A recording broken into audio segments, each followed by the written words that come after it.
Hello, everybody, and welcome to Fresh Off the Set. My name is David Osmond. And I'm Carrie Hawker Diaz. Okay, today's podcast is so important. We are talking about social media with our children. And you know what? It's a hot topic. It is, and we have a guest, David Morin. He is an expert in this field. It's very highly debated, especially here in Utah, about the regulations, how we safeguard our children, and the pros, the cons, the good, the bad, and super ugly of social media. Yeah. You know what? It can be all of it, right? So I have a 7-year-old, and I think about this constantly on what this is going to look like, because you really don't know the future of social media and what, so obviously she does not have a phone now, and we're going to try to keep that for a very long time. She doesn't have social media accounts, but I know parents have kids, teens. It is in our face, and it is everywhere. Yeah. And big kids of all ages that you drive down the I-15 and you can look over and they're sitting there scrolling Instagram while they're driving. It's like, oh, this is nuts. We are becoming addicts. And for our children whose minds are so impressionable, full disclosure, my son's actually sitting over here in the corner. He's on a phone, but he's playing a game. It's just while I'm sitting here, and this will be the end of his screen time today. Yeah. One thing that my wife and I have done, and I don't know if it's the right move or not, because to each his own, and parenting, Sure. you have to kind of take the course of action that you feel best. We've decided for our kids, especially when it comes to social media, absolute zero. None. They don't have any accounts. They don't have access. I actually, crazy enough, when they were born, I did go out to the different platforms and I actually secured their names. So I got their so usernames, no one the could take profiles, like that. the handle. Yeah. But just to secure that name so that maybe down the road when they're the right appropriate age, they have access to that. That's the only reason I did it. But no, they have no access to it. No. But I've seen, personally, my own personal opinion, I've seen a difference big time in some of my own family, nieces, nephews, also the friends of some of the kids that have had access to social media. And when that happens, I have seen an absolute shift in their behavior. And I'm not an expert like David Morin on the podcast, but I feel like the proof is in the pudding. Yeah. Oh, sure. And it's a different day and age now, right? Like you and I did not have social media when we were in high school. We had a sandbox. We had them all. And a bicycle. That's right. And a curfew, and you just knew to be home. Stick and a rock. Yeah, we did. So I think it's just, we're trying to navigate what's right, what's wrong, how do we do this with our own kids. And I talked with Dave. He's an expert in communications and current communications department chair at Utah Valley University. And he has a lot of great advice. How do we regulate it? How do we control it? How do we help these kids? Right. I think it starts as examples ourselves. We lead the way. Right. These are our kids, the most important thing, right? Yeah. Okay, should we give it a listen? I can't wait. I am so excited to talk with Dr. Dave Morin today. How are you, Dave? Thanks for joining me. I'm doing very well. Thanks for having me. Yes, this is such an important topic. I'm going to dive right into the first question. Why don't you introduce yourself and tell us about your background in communications and your current role at UVU. Yes, of course. So my name is Dr. Dave Morin. I'm an associate professor in the Department of Communication at Utah Valley University. And within the communication department, I teach classes related to social media, like social media in society, media literacy, things like that. Social media, we could talk about this for hours.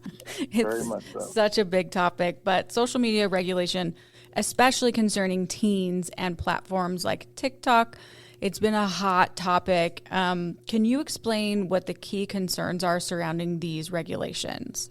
Yes, of course. And that's a great question. And ultimately, it's about mitigating harm, both physical and mental, and potential harm that these platforms are doing to teenagers and adolescents. And this harm really is not just made up. And we have over 20 years of research showing that really there is an association between the more time spent on social media, the greater the likelihood of teenagers experiencing negative effects in terms of anxiety, depression, social comparison, self-harm, body image issues, cyberbullying, self-esteem. I mean, the list really goes on and on and on. And what's really important to consider is that if you look at the stats in the most recent reports, 95% of teenagers use some form of social media, which is a lot. staggering. Yeah. Yeah, I mean, it's literally every teenager in America uses some form of social media, which when we think about that, that's amazing, right? That's really amazing. But what's interesting is that population is susceptible to some of the ill effects, right? Adolescence is really as your brain is developing, you're trying to understand where you fit in the world. Mm-hmm. And if social media, if 95% of teenagers are using social media, what does this mean, right? Social media has that ability to warp internal and external perceptions. And we really don't know kind of the black box behind the algorithms, what it's doing in terms of, feeding the content to adolescents. And not only that, but the incentive for these companies to not rely on their teenage users, it's just really not there. I mean, we're talking about billions of dollars of profits that teenagers are contributing to these companies. So it's all about harm and how society can mitigate that harm. Sure. And what ages specifically are we talking about? Like they're the most concerned? Really, it comes down to, if we look at the laws and the statutes that are being discussed, it's 13 to 18. For across almost all social media platforms, you need to be at least 13 years old. Of course, a lot of it is self-verification, but usually we're talking about 13 to 18. Okay. And in your opinion, how effective are current regulations in protecting teens on social media platforms? Are there any major gaps or shortcomings? Yeah, so we really don't have many regulations as it relates to 13 to 18-year-olds. There is the Child Online Protection Act for those under 13, but a lot of the regulations are basically self-regulations from the platforms themselves. California is a state that has been kind of at the forefront of trying to enact some of the regulations, but these regulations are being pushed at the state level, and there's even discussion at the federal level. A lot of them have been stuck in the courts. So we're really kind of trying to understand how it's going to play out. But in terms of actual strict regulations for that age group, there's not a lot. But it really does showcase that states like Arkansas, California, Utah, these states are trying to enact some of these regulations. But in terms of what we have now, it's not a lot. And that's something that is trying to be remedied at the state level. Yeah. Well, and I think when you look at like TikTok, that's faced bans and scrutiny in various countries, what are the primary reasons behind these actions, and how do they relate to concerns about teen safety? That's a really great question. The bans themselves, it really depends. Many of the bans, especially in like authoritarian countries, they're not necessarily related to teen safety. It's more about trying to prevent open communication. I mean, this is some of the benefits of social media and TikTok, right? You can communicate openly, freely. In terms of authoritarian regimes, that can destabilize and threaten. If we look at more democratic nations like the U.S., like the UK, teen safety is a priority. How oftentimes when we talk about these bans, it's secondary. With TikTok being a China-based company and reports of the Communist Party of China accessing, sharing TikTok data, potential to manipulate TikTok users and persuade them in some way, shape, or form, or push misinformation, disinformation.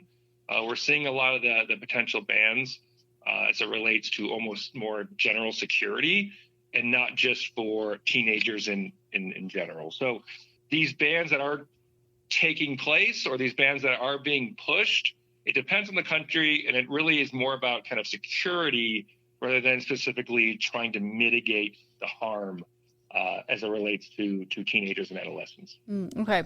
Let's dive a little deeper into this, but from a communications perspective, how do platforms like TikTok influence the behavior and perceptions of teenagers? Yeah, so there are benefits. I think sometimes we oftentimes view social media in a very negative way. So, as someone who's taught social media, done the research, looked into it, it is important to note that there are benefits. Teenagers can have a niche interest and they can connect with others around the world. They can actually help to feel less isolated, depending on how they're using it. But if we look kind of at the general consensus, and again, this is not just from academic research, This is also from the leaked Facebook papers that showed that Instagram was pretty toxic in terms of what it was doing to teenagers and especially young girls. As a general kind of consensus that it's more negative. It is a negative influence in terms of behaviors and perceptions. And it kind of goes back to the first question, right? Things like social comparison. How do we view ourselves when comparing ourselves to others, right? If you look at some of the research in terms of things like self-harm and behavior, right? The association is there. The more time you spend on social media, the likelihood of these negative outcomes across a wide variety of variables increase. It is important to note as well that, one study is not make or break how we view social media. But again, this is kind of a general consensus. And it's not just, academics saying this. It's also the internal documents. And just recently, the Surgeon General of the United States actually issued an advisory on social media use amongst adolescents and teenagers. So this is a topic, like you said, it's a hot topic, and it's being discussed both in universities, colleges, but also internal documents up in Meta, for example, and of course at the federal government level with the Surgeon General.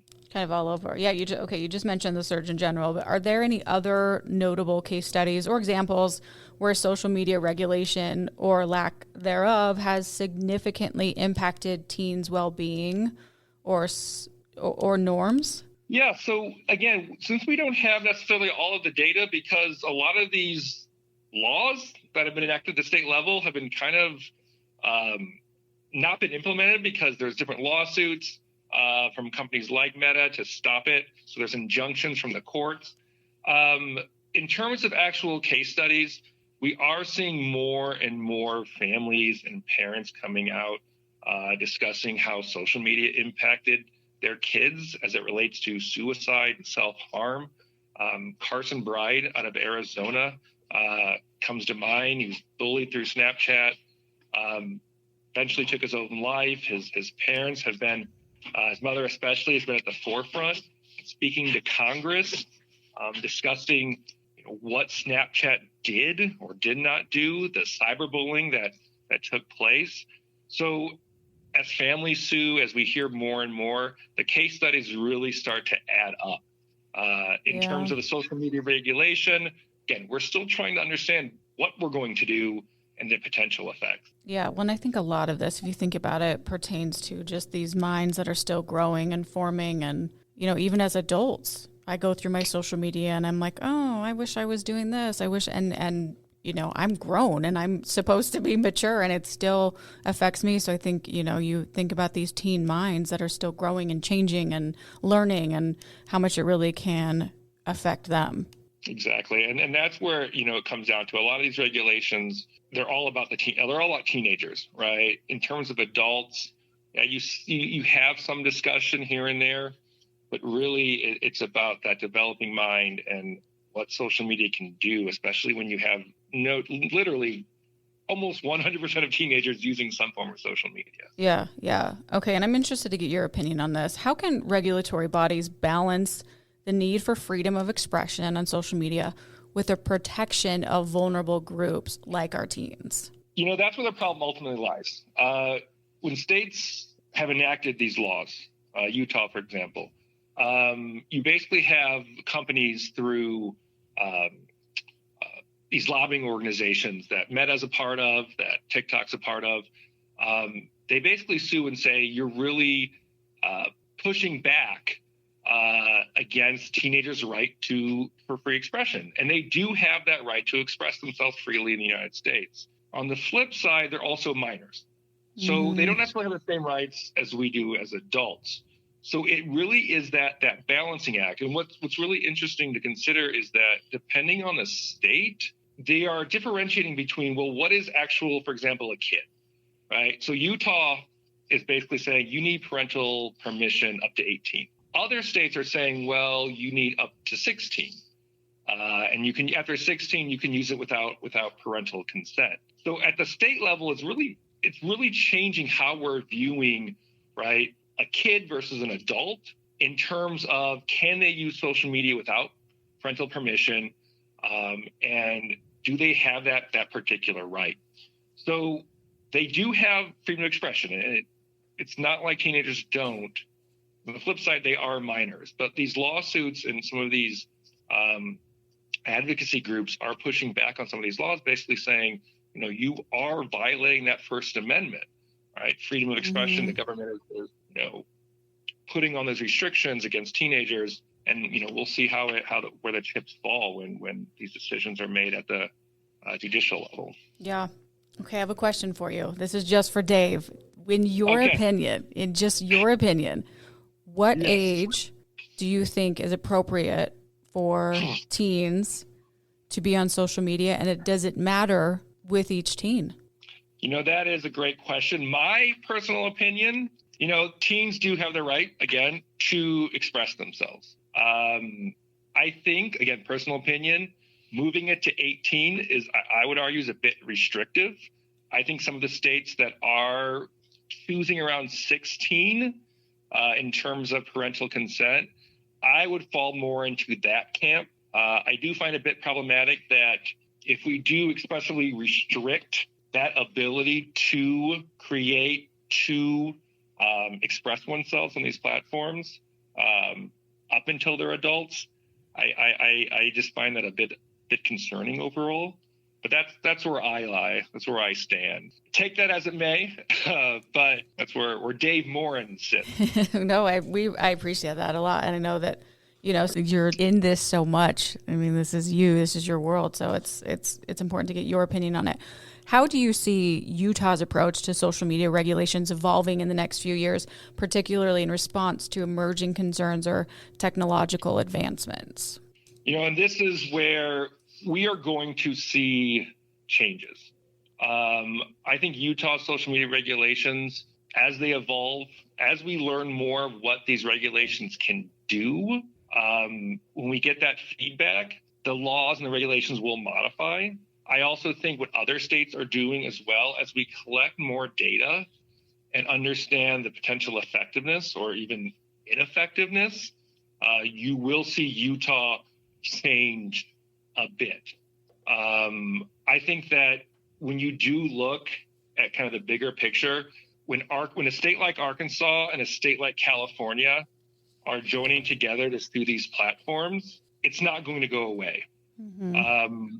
When you see families tearfully speaking before Congress on what these platforms may have done to their kids, it's also going to, if you look at from a PR perspective, right, you're also going to see these platforms change almost through self-regulation. So I really do think that as you see more lawsuits from families from, I think it's now 45 states plus DC, the gravity of the situation really become even more evident.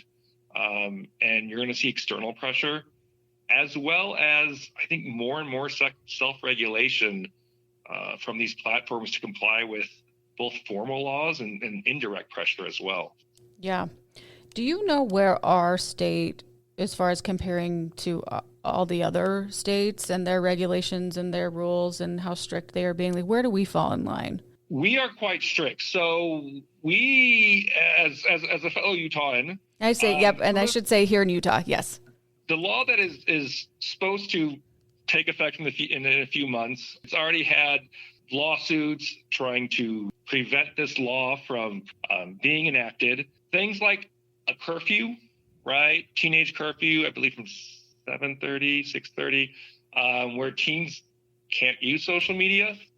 Parental consent up to 18, default privacy settings at the max, decrease in push notifications. That's something that's not really discussed, but it should be discussed.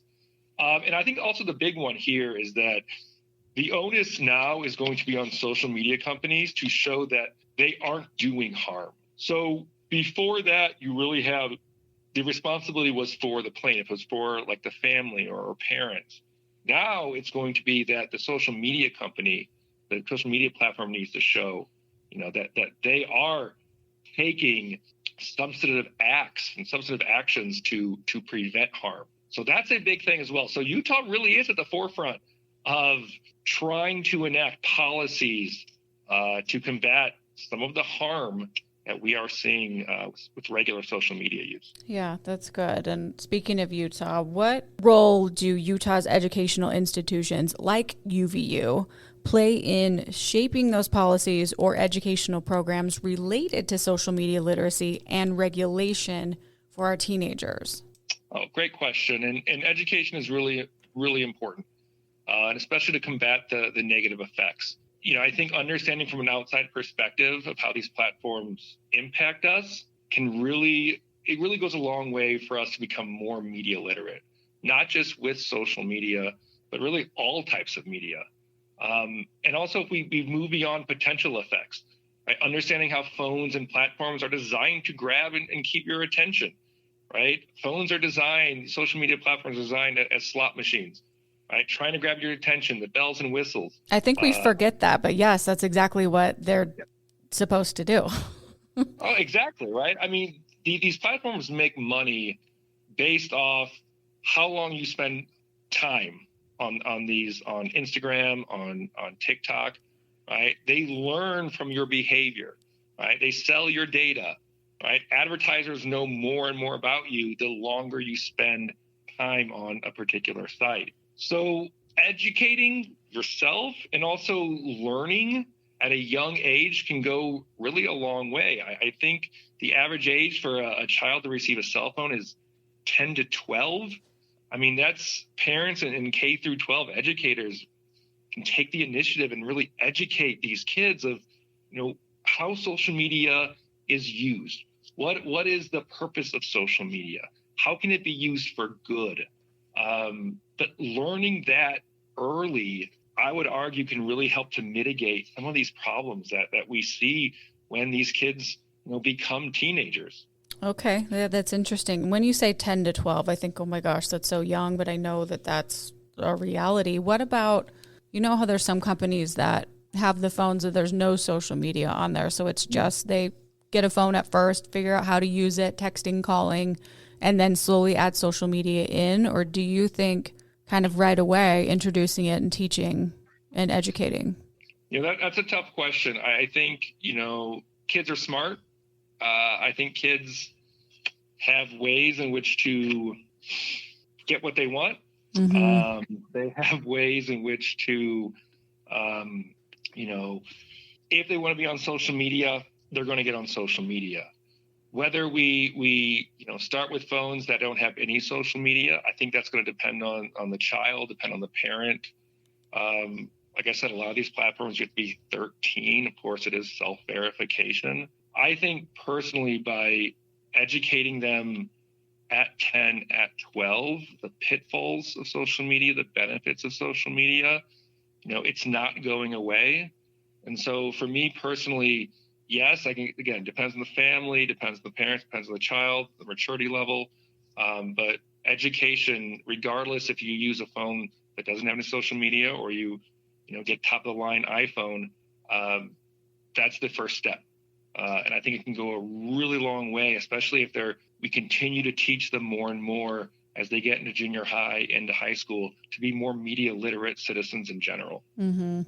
It's a really good point. I mean, that's in a lot of subjects with kids, whether you just ignore it or, you educate, because they're not going to know, because it's going to come up. It's going to be there, so it's like if you're not educating, they're not going to know what to do in that situation. And so I think that's really good advice. Agreed. Okay, finally, where do you see the future of social media regulation heading, particularly in relation to teenagers' online experiences? What do you think? Tell us the future, Dave. I always tell my students, be very wary of futurists because they make grand proclamations and oftentimes they don't come to fruition. When we look at what we see right now, it's kind of the Wild West. Different states are doing different things.